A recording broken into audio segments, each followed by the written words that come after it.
O que difere um contrato bom de um contrato ruim, na minha visão?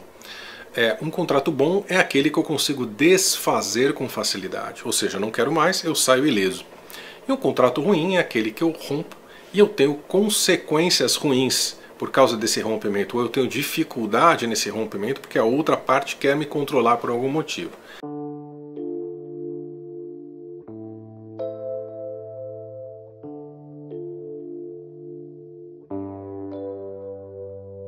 Muitas vezes nós não sabemos o que estamos falando, repetindo, ou o que aquilo significa. E aí que está a armadilha. De vez em quando a gente faz alguma coisa, ou fala algumas palavras, ou faz algum curso, uma terapia, alguma coisa, a gente pode estar aí arrumando sarna para se coçar na questão de chips, implantes e contratos. Como a gente está falando de contratos, chips e implantes a semana que vem, vamos focar nos contratos. Aí eu cheguei a falar para vocês que algumas rezas ou ancoramentos e 21 dias de Miguel, que a gente vai falar depois como exemplos, né, de contratos que a gente pode fazer, ou de reforço de contrato que a gente possa fazer, porque na live passada a gente falou também, o batismo é um contrato. Quando a gente faz crisma, reforço desse contrato. Quando a gente faz primeira comunhão, reforço desse contrato. Quando a gente casa na igreja católica, reforço desse contrato, né? E muita gente me escreveu essa semana falando de casamentos em outras igrejas também, obviamente, claro, que são contratos. E a gente falou nessa live também que alguns contratos podem ser positivos pra gente, né? Não existe só contrato negativo. Então quando a gente fala, isto é um contrato, a gente precisa perder o preconceito com a palavra contrato, né? São laços energéticos. E eu fiz uma definição na live passada que é o seguinte, o que difere um contrato bom de um contrato ruim, na minha visão? Um contrato bom é aquele que eu consigo desfazer com facilidade, ou seja, não quero mais, eu saio ileso. E um contrato ruim é aquele que eu rompo e eu tenho consequências ruins por causa desse rompimento, ou eu tenho dificuldade nesse rompimento porque a outra parte quer me controlar por algum motivo. Então, essa é a minha definição de contrato bom e contrato ruim.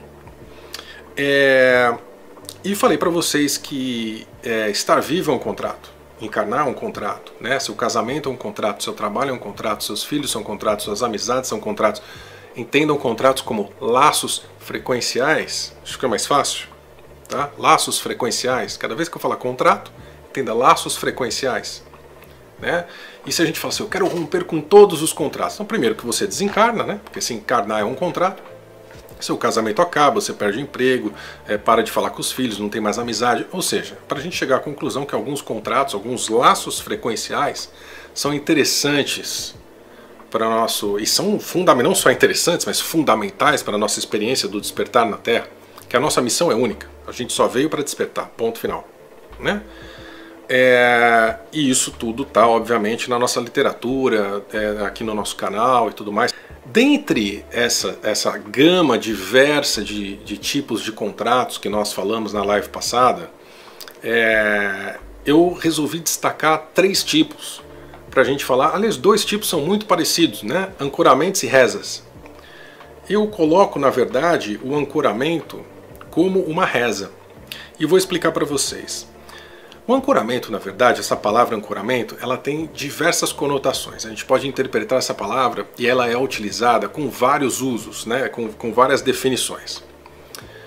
A primeira e mais comum, ancoramento de energia. O que é ancorar uma energia? É você captar uma energia e fixá-la em algum ponto. Então quando eu falo assim, ancorei essa energia na minha casa, ou seja, você frequenciou essa casa, você fez um laço energético, né, desta energia com a sua casa. Energia boa, ruim, não tô falando só de ancoramento de energia, tá? Espero que seja boa. E a gente ancora essa energia, ancora a energia no planeta, ou seja, essa energia foi fixada no planeta. Nós alinhamos, frequenciamos a energia do planeta com esta energia lá fora, com esta frequência de onda lá fora, né? Então essa é a aplicação mais comum para a palavra ancoramento, tá? O ancoramento que nós estamos falando aqui são como rezas, ou seja, o que é uma reza? E aí eu posso colocar até o 21 dias de Miguel nesse meio, né? É engraçado com o ancoramento, a reza e os 21 dias acaba tendo quase a mesma definição. Então vamos lá. É a repetição das mesmas palavras, umas palavras que já vêm prontas. Isso é importante, gente. Palavras que já vêm prontas. Não sei se todo mundo aqui sabe a diferença de rezar e orar, né? Por exemplo, o pessoal que foi da igreja, o pessoal que estudou um pouco mais. Orar é você falar com Deus, ou falar com você mesmo com as suas palavras. Oh Deus, estou aqui, não sei o que, oh, minha fonte interna, aqui. Isso é orar, você usar as suas palavras. Rezar, uma reza, já vem pronta. Por exemplo, Pai Nosso é uma reza. Ela já vem pronta, você não vai improvisar, né? Pai Nosso que talvez esteja no céu. Não, Pai Nosso que estás no céu, ponto. Você aprendeu assim, vai repetir daquela forma, é assim que tem que ser. Existem ancoramentos positivos e ancoramentos negativos. Existem rezas positivas e rezas negativas. O que difere um ancoramento ou uma reza positiva ou negativa? O que difere é, primeiro, com o que estou me conectando. É a favor ou contra o despertar da humanidade? É algo real ou é um holograma? Faz parte da minha essência, do caminho interno, que é o único caminho do despertar, é a única direção. Caminho tem vários, mas a direção é única, né? Interna. É a direção do despertar? É a direção interna? Ou eu estou terceirizando mais uma vez o meu despertar, buscando fora? Essa é a diferença de uma reza que me ajuda ou de uma reza que não me ajuda. Uma reza ou um ancoramento, nesse sentido de repetição de palavras, com um prol, e vamos partir do princípio que estamos falando do positivo, daqueles que ajudam o nosso despertar, ela deve ser temporária, porque em pouco tempo a gente deve ter a capacidade de traduzir isso nas nossas palavras. Essa é a chave. Muitas vezes nós não sabemos o que estamos falando. Muitas vezes nós não sabemos o que estamos falando, repetindo, ou o que aquilo significa. E aí que está a armadilha. Aí que pode estar a armadilha, obviamente, porque você pode ir pesquisar, pode ver, poxa, o que isso significa, peraí, e tudo mais, e se é alguma coisa aí que te ajude no despertar eventualmente. Mas, na maioria esmagadora, é armadilha. Como o que eu vou explicar dos 21 dias de Miguel, que eu também caí. Eu também fiz os 21 dias de Miguel alguns anos atrás, uns 12, 13 anos atrás, mais até acho que mais, né? E eu fui descobrir, e eu recomendei isso, agora não mais, mas recomendei os 21 dias de Miguel até o começo desse ano. Porque eu não tinha prestado atenção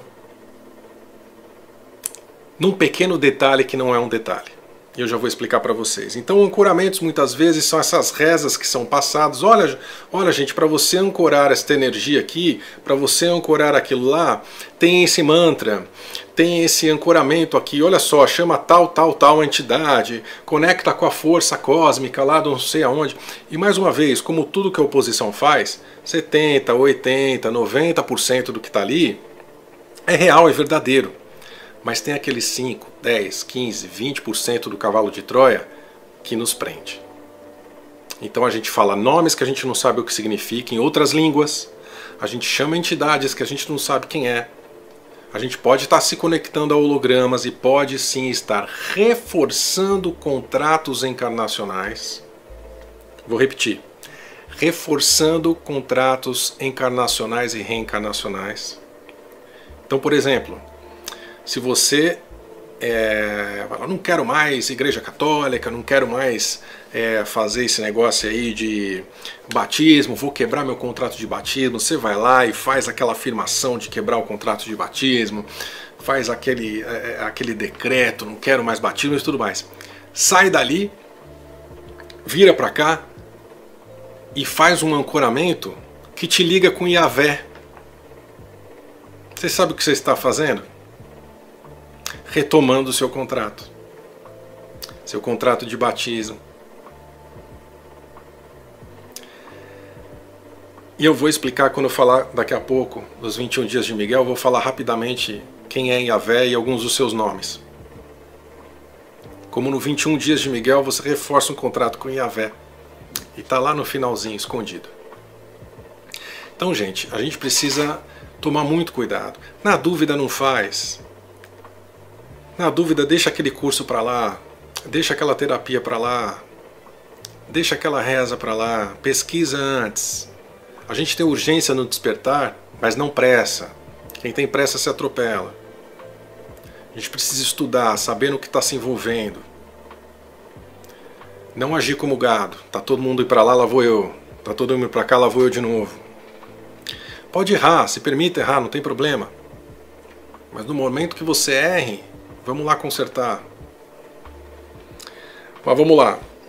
Então, ancoramentos são esses tipos de reza que normalmente chamam algumas entidades, e alguns ancoramentos que eu conheço, alguns que eu até já caí, chamam um monte de holograma, chamam a turma de Yahvé, reforçam um contrato de pobreza, reforçam um contrato com igrejas, com religiões, com terceirização do despertar.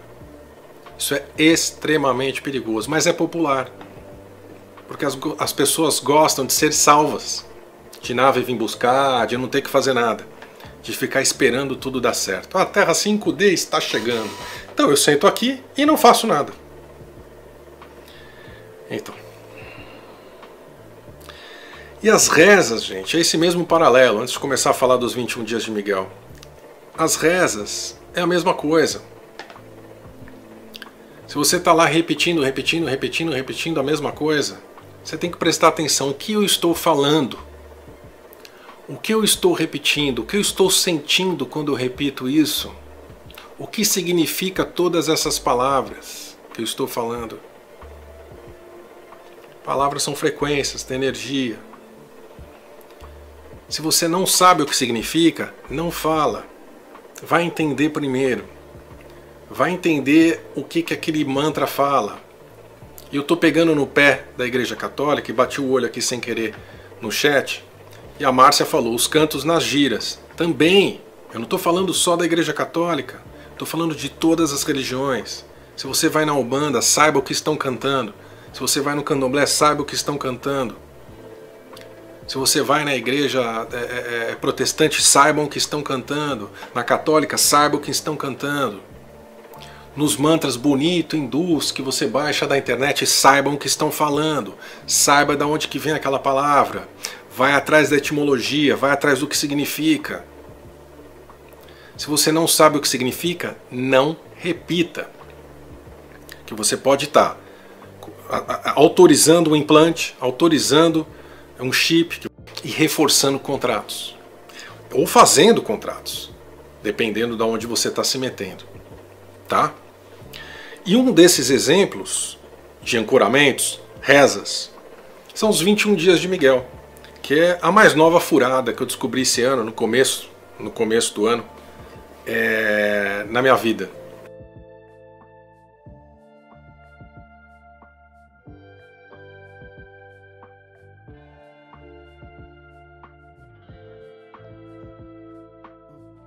E aí, pessoal, se você gostou desse vídeo, clica aqui, curtir, faça alguns comentários também, porque isso é muito importante para ranquear o vídeo, que ele chegue para mais pessoas, essa informação seja difundida para mais pessoas que precisam também delas.